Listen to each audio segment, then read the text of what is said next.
It's time now for the latest news on what's hot and what's not in the world of technology with Mathew Dickerson on Tech Talk.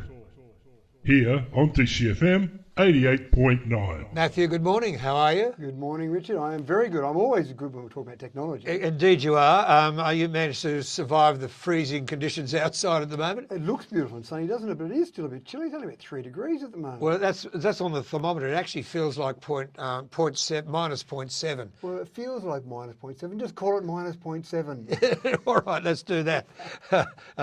I do both. It's a very comprehensive weather forecast you get on this radio station. Indeed.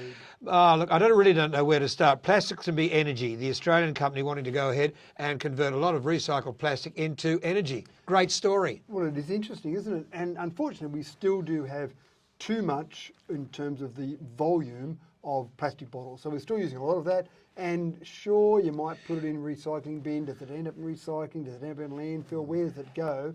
So there's one company that says we can actually do a process called plasma gasification, turn that into gas and then actually burn that to actually turn that into energy. Now, it's still using gas, it's still burning it, although they do say that you can actually produce hydrogen out of that process as well. So it sounds very exciting. There's only one company looking at the moment, and they're trying to convince the Albanese government to actually give it the green light to go ahead with it and start doing it. There's a few regulatory steps to go through first to get there, but it's something that's being used overseas. I was going to say, yes, is it being used overseas? It is being used overseas, so why not use it here? So that'll be an interesting process. And obviously, the great part about this is there's all these different ways that we, as in the society, is looking at generating energy, whether it be with wind or solar or taking products that need to be recycled and turning them into gas and then burning it. There's a whole range of different ways that we're looking at producing energy. Yeah, I think it's great. Okay, Kate Bush.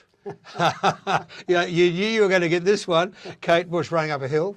We mentioned last week that on the ARIA charts and around the world, she has revitalised that song from the 80s and is now back on the ARIA charts. And you have got the reason why that has happened from a point of view of how music sales are gauged these days. That is, and there's the change they've made, which actually put her at the very top of the charts. That's She's right. been going up the charts. But let's go back a few steps. Back when you and I were kids, they had the charts that came out on vinyl record sales. That's so right. It was pretty simple. Whoever sold the most records in that week, that was who was top of the charts. Albums and singles, and that was all fine. CDs came along, it was the same, although it was skewed towards albums because you tended to buy a CD that was an album, not a single. So that was all pretty simple. But then along came streaming. Now, the first concept of streaming was you'd buy a song, so you could still rank different songs. It got to the point then with most streaming services, you pay a monthly fee and then people just listen to whatever songs they want to listen to. So it became very complicated how to pick the song that was top of the charts because it wasn't based on sales individually anymore. So they came up with this concept where they said, we're going to get all the streaming providers to give us the songs that are most listened to, most streamed, but we're going to add a factor of age. So if it's a really old song, we're going to discount the number of streams it has so that you don't have songs from 30 or 40 years ago being top of the charts because, gee, that would be silly, wouldn't it? But Not really. not really. Stranger Things, Kate Bush running up that hill, you think after 40 years almost she'd be at the top of that hill, but no, she's still running up that hill now. So because of Stranger Things, people are going, wow, that's a good song, I really like that song. I'm going to go and listen to that song independently of listening to it on Netflix's Stranger Things. So it's by far and away the number one listened song around the world. But it's not top of the charts at the moment because of that discount factor, because of the age of the song.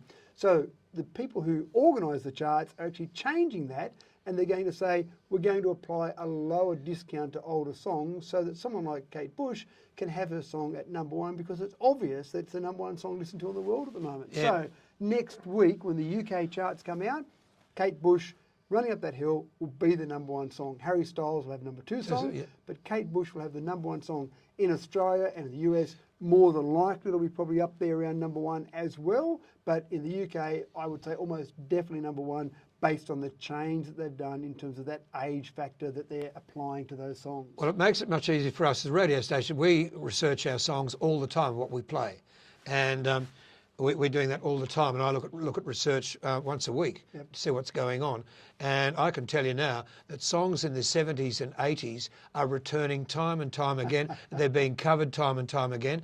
And while Kate Bush is doing fairly well, you can also look at bands like Foreigner, UB40,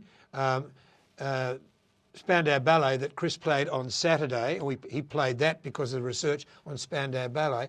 All these songs that we play, we research quite continually, and people say, "Oh, yeah, haven't heard that one for a long time."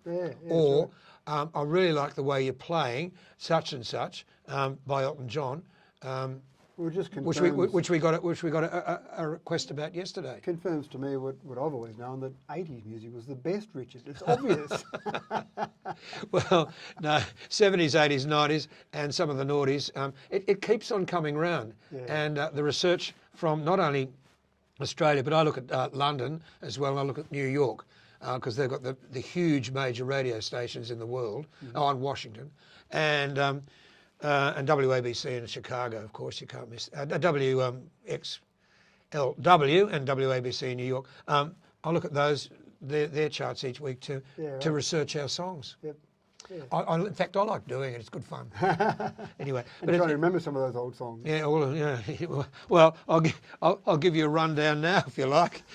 Eric Carmen, Hungry Eyes, Celine Dion, Champagne, Elton John coming up this hour, Whitney Houston, and Wet, Wet, Wet. Yeah, there you go. Already programmed on our computer over there. Have we got Flynn in shot this morning? Because we're on TV, folks. Vaguely in shot. Vaguely in shot. Let's get back to cars and old electric vehicle batteries. Always wondered what was going to happen to them.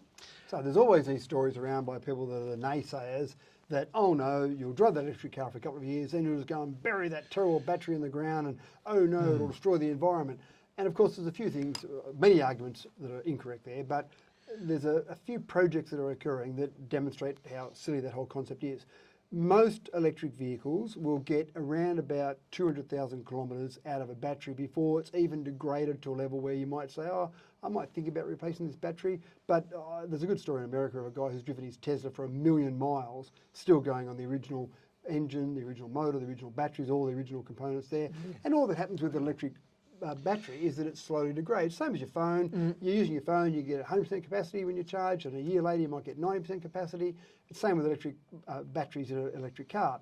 So you eventually get to that stage where you go, you know, my capacity has been reduced. I used to get 600 kilometre range. I'm only getting 500 now. That's a bit annoying. I might replace my battery. And then what happens with that battery? Well, those batteries are typically used in stationary batteries, so batteries that are used to help power the grid, batteries that might be used in your home, for example. And there's one company demonstrating this where their whole business model is building large-scale batteries to help support wind farms or solar farms, that type of thing, but they're using exclusively batteries that come from old electric vehicles. So as more and more of those come on the market, they believe they can pick up these batteries much cheaper than going and producing them. And the fact that they've got lower capacity, in other words, used to have 100% capacity, now it's down to 90% or 80%, for example, doesn't really worry them that much because they're building something stationary that sits on the ground. They don't have to transport it around in a car.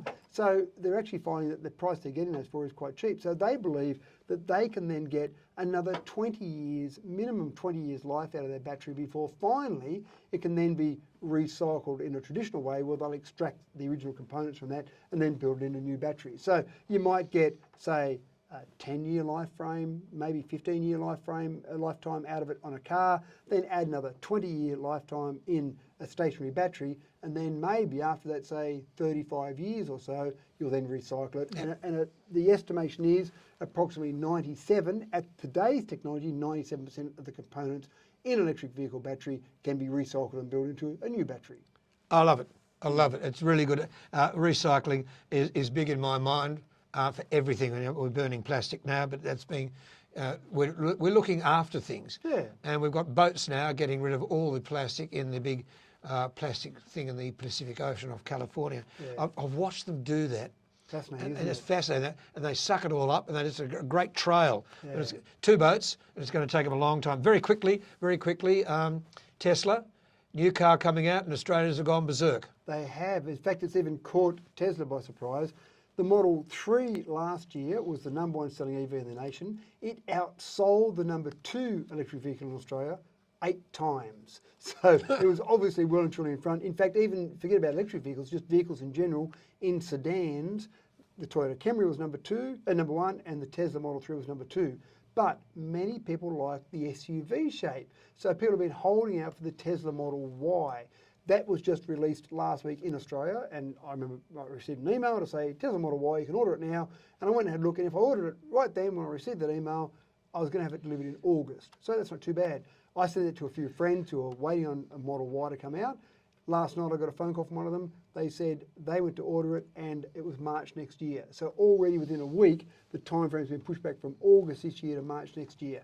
So Model 3 was the number 1 seller last year. This year, even though the Model Y has only come out now, I actually think the Model Y will be the number 1 selling EV in Australia this year. It'll beat the Model 3. And if it doesn't beat it this year, next year definitely, because people like that SUV shape. So it's the same base as the Model 3. It's got the same dimensions from the wheelbase, the same base, but instead of having a sedan top on it, it's got an SUV top on it. And it just makes the manufacturing process simpler and quicker, obviously. Still got some pretty impressive stats. It's got 0 to 100 in 3.7 seconds. It's got a 514 kilometre range. So it's still a great model in terms of a Tesla, but it's just got that SUV shape. So I think it'll go off. I think it will. I drive past St Mary's School just up the road here every afternoon, or not every afternoon, but they're lined up waiting for the kids to come out of school, and every car practically is an SUV. Yeah, yep, there you go. So even though they probably use that SUV to drop kids off to school, go and do the shopping, go downtown, then people like that SUV shape. So again, I think people have been thinking, wouldn't mind a Tesla, but I don't want to get a sedan. Now the Model Y's come out, and it's gone off in America where it's already been released previously, and just the fact that it's gone off here. Elon Musk actually said a tweet and said that he's been surprised by the incredible demand for the Model Y. We've got to get more production, we've got to get more of them shipped into Australia. Yep, indeed. I'm just waiting for the Mercedes-Benz electric in 2023. That's going to be a mind-blowing car as well. Yeah, and lots of manufacturers are finally getting onto it, realising this is the future. Tesla is so far in front of everyone else, they've all got to do catch up. Yep, they've got to do sure to BMW, Mercedes. All of them. All of them, yeah, indeed. Mathew, good talking to you as usual with Tech Talk. Surprise us again next week. I will, I'll do my best. We'll see you then. It's 27 to 10 and this is DCFM 88.9.